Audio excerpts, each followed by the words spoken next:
On the evening of June 20th, 2017, two venture capitalists walked into the Ritz-Carlton Hotel in Chicago carrying a letter.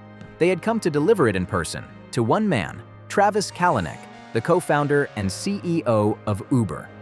The letter was titled, "Moving Uber Forward." Its contents were simple.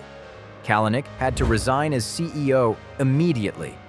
By the logic of Uber's own governance structure, this was designed to be nearly impossible. Travis Kalanick did not merely run Uber, he controlled it.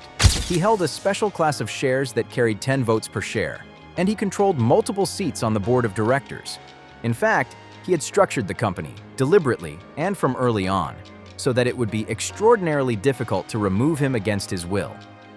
On paper, the founder of Uber was untouchable. However, 6 hours after the two investors handed him that letter, Travis Kalanick agreed to resign. Uber's CEO is resigning. Travis Kalanick was under pressure from 5 of Uber's major investors earlier this week. It is expected to come after hours of drama involving Uber's investors.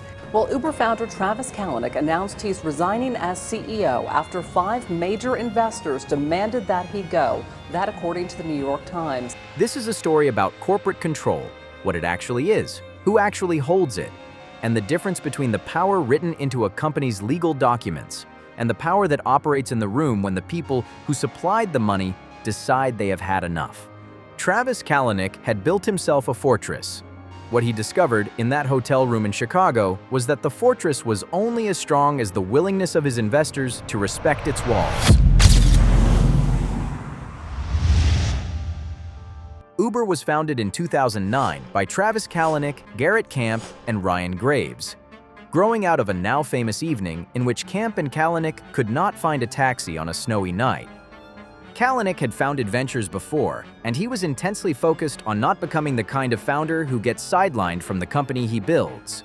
Kalanick knew that every fundraising round would dilute his shareholding, which would effectively decrease his control over the company. And that is why, to prevent him from losing control of the company, he implemented something called the dual-class structure at Uber. Let's try to understand what this means in detail. In a standard public company model, control is proportional to ownership. If you own 1% of the shares, you hold 1% of the votes. This is the one share, one vote principle, and it means that the people who own the company, basically the shareholders, collectively control it. A dual-class structure breaks that link. In this structure, the company issues 2 kinds of shares with unequal voting rights. The first class carries 1 vote per share, and these are generally held by ordinary investors and the public. A second class carries more than 1 vote per share, be it 5 or 10 or even 20. This class of shares is held by the founders and sometimes big investors. The shares of both the classes represent the same economic ownership, the same claim on profits, but radically different voting power. The practical effect of the dual-class structure is that a founder can own a relatively small slice of the company economically, while retaining majority control of the votes that decide what the company does and who runs it.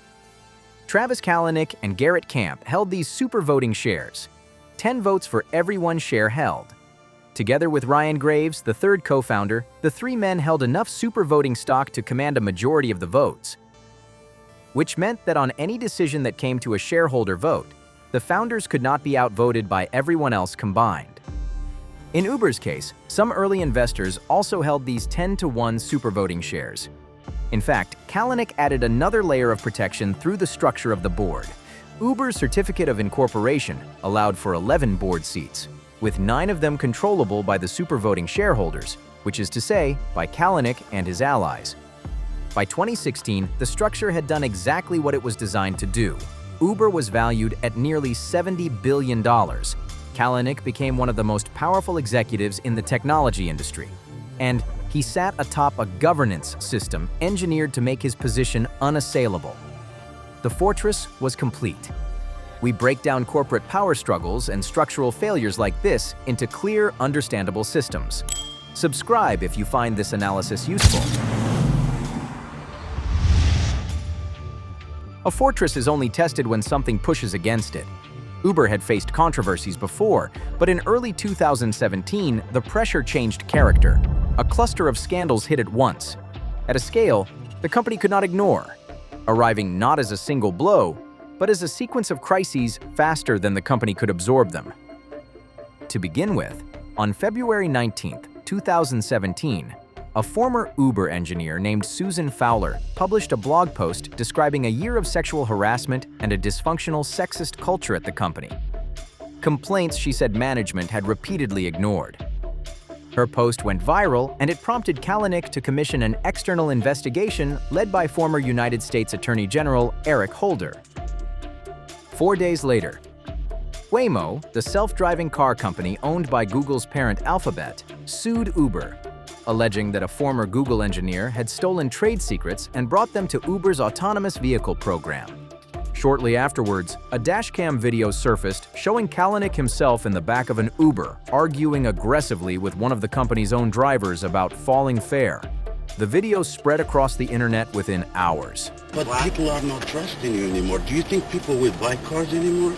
Unless they buy them through the invoice. Otherwise, nobody want to buy a car. I lost $97,000 because of you. I bankrupt because of you. Look. The investigation led by Eric Holder delivered its findings, with 47 recommendations for reform. Critically, the report did not treat Kalanick as a bystander to the problem. Its very first recommendation was to review and reallocate his responsibilities, and it called for the appointment of a powerful chief operating officer and an independent board chair to constrain his authority. The report stopped short of saying he should go. It recommended limiting him, not removing him. Days after the report was adopted, and while grieving the recent death of his mother in a boating accident, Kalanick announced he would take an indefinite leave of absence. In his message to employees, he made it very clear that he intended to return, and that was precisely the problem for a faction of his investors. For these investors, none of the half measures went far enough. They did not want Kalanick's responsibilities reallocated or his return delayed. They wanted him out as CEO permanently, and to get that, they would have to go around the structure he had built, because they could not go through it. The move against Kalanick was led by Benchmark Capital, one of Uber's earliest and largest investors. Benchmark had backed Uber in 2011, when the company was a fraction of its eventual size. Its partner Bill Gurley sat on Uber's board, and the firm owned roughly 13% of the company while controlling about 20% of the voting power. But Benchmark alone could not move Kalanick, and it knew it. So in the days before it acted, it built a coalition. It approached other major early investors who shared its alarm, assembling a group that collectively owned about a quarter of Uber's stock and roughly 40% of its voting power. With that group assembled, the backers prepared to move against the man they had once championed. On June 20, 2017, two investors representing the group arrived at the Ritz-Carlton in Chicago, where Kalanick was traveling, and hand-delivered the letter titled "Moving Uber Forward."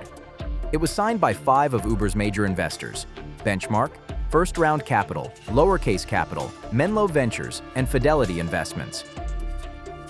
The letter demanded that Kalanick resign as CEO immediately. Here is the part that matters. The 5 investors who signed that letter did not have the votes to remove Travis Kalanick. His supervoting shares, combined with his allies, still gave him formal control. They could not outvote him. What they had instead was leverage of a different kind, and to understand how a group that could not win a vote nonetheless forced out a CEO, we need to understand how venture capital boards actually exert power. When a venture capital firm invests in a startup, it does not simply hand over money and hope. It negotiates a set of rights, written into the funding agreements that protect its investment. These typically include the right to 1 or more seats on the board of directors. They also include what are called protective provisions, which are the clauses that require investors' approval before the company can take major actions like raising a new round of funding, selling the company, or making large financial commitments. These are the formal powers, and a founder with supervoting shares can sometimes override many of them. But the formal powers are only half the picture. The other half is the leverage that does not appear in any document. A group of major investors acting together controls not just votes, but also the capital, relationships, and reputation. They can refuse to participate in future funding rounds, starving the company of money it needs to grow in case it is unable to find a new investor. Or they can make their displeasure public, knowing that a leaked letter damages the company in the eyes of employees, customers, and the next round of investors. Or they can also threaten litigation that ties the founder up in court and floods the press with damaging detail. This is the crucial point about corporate control. A company does not run purely on votes. It runs on confidence, the confidence of its employees that the company has a future, the confidence of recruits that it is worth joining, and the confidence of future investors that it is worth backing. The founder may hold the ballots, but the investors hold much of the confidence. And when the people who supply the capital and the credibility decide, collectively to withdraw their support, a founder can find that his formal control commands a company that no longer functions beneath him. This is why the 5 investors did not need to win a vote. Their leverage came from making clear that if Kalanick refused, they were prepared to use all of the available tools together. Faced with that pressure, and with a board and an executive team that had largely turned against him, Kalanick appears to have concluded that fighting on would further damage the company he had built, and his own stake in it. And hence, 6 hours after the letter arrived, Travis Kalanick resigned. Resigning as CEO did not mean surrendering control, because Travis Kalanick still held his supervoting shares and he still controlled his board seats. He had given up the job of running Uber, but he had not given up the structure that made him powerful.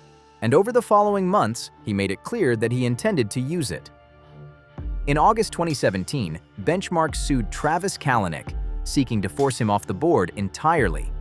Benchmark's lawsuit alleged that Kalanick had concealed misconduct and had packed the board with seats he controlled in order to preserve his own power. Benchmark claimed it had warned him a month earlier that it would resort to litigation if he did not genuinely step back from the company's operations, which Kalanick failed to do, and so it sued. And strangely enough, the mechanism that finally settled everything was money, specifically a massive investment from SoftBank. In late 2017, SoftBank led a deal to invest billions into Uber. The structure of that deal was designed to resolve the power struggle and at the same time, to provide capital. As per the arrangement, SoftBank would put about $1.25 billion of new money directly into Uber at its existing valuation. But the larger part of the deal was a tender offer, an offer to buy shares from existing shareholders and employees at a significantly lower valuation, around $48 billion rather than the headline $70 billion. However, an obvious question arises here. If Kalanick still held a controlling share of the votes, why did he not simply block the deal? According to people briefed on the board's decisions, Kalanick agreed to weaken his voting power in part to block a separate proposal that would have permanently barred him from ever returning as Uber's CEO. The deal also made him a great deal of money. He sold roughly $1.4 billion of his stake to SoftBank. Faced with a war he was losing, mounting legal costs, and an offer that delivered both liquidity and a preserved path back, Kalanick chose the settlement over the fight. When the deal closed in January 2018, the supervoting shares were eliminated entirely. Uber moved to 1 share, 1 vote, and the 10-to-1 voting power simply disappeared. The board was expanded from 11 seats to 17, with new independent directors added, diluting the concentrated control Kalanick had so carefully maintained. New rules required board approval for Kalanick to fill the seats he had controlled, and a supermajority to make major leadership changes, a structure explicitly designed to prevent him from ever engineering a return. And as part of the same deal, Benchmark agreed to drop its lawsuit. In a single transaction, the structure that had taken Kalanick 8 years to build was disassembled. The protective walls had been negotiated away. In exchange for capital the company wanted and a resolution the investors demanded.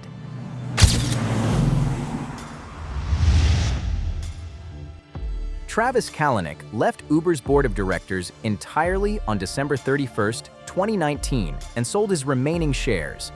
He ultimately realized billions of dollars from Uber, including about $1.4 billion in the 2018 SoftBank deal and more than $2.5 billion from stock sales after the company went public in May 2019. The lesson Kalanick's story holds is not that founder control is impossible. Plenty of founders hold supervoting shares and run their companies for decades without challenge. The lesson learned from Kalanick's story is about the difference between two kinds of control that are easy to confuse and dangerous to treat as the same. The first kind is formal control, which includes the votes, the board seats, the clauses in the incorporation documents, etc. Kalanick had this in abundance. He engineered it specifically so that he could not be removed. And in the narrow legal sense, he was right. The 5 investors who demanded his resignation genuinely could not have outvoted him. The second kind is real control, the ability to actually direct a functioning company. And real control does not come from documents. It comes from the ongoing consent of the people a company depends on, its investors, its executives, its employees, and its board. Those people had supported Kalanick for years because his methods produced extraordinary growth. When his methods began producing lawsuits and scandal instead, that consent evaporated. And once it was gone, his formal control turned out to be a set of legal rights attached to a company that the people inside it would no longer help him run. And as for Travis Kalanick, after leaving Uber, he turned to a new venture called Cloud Kitchens, a company that builds and rents out delivery-only kitchen spaces for restaurants. He has run it largely out of public view, initially funding it with hundreds of millions from his Uber fortune and later bringing in outside investors. Ironically, the founder who could not stop talking during Uber's rise built his next company in near silence.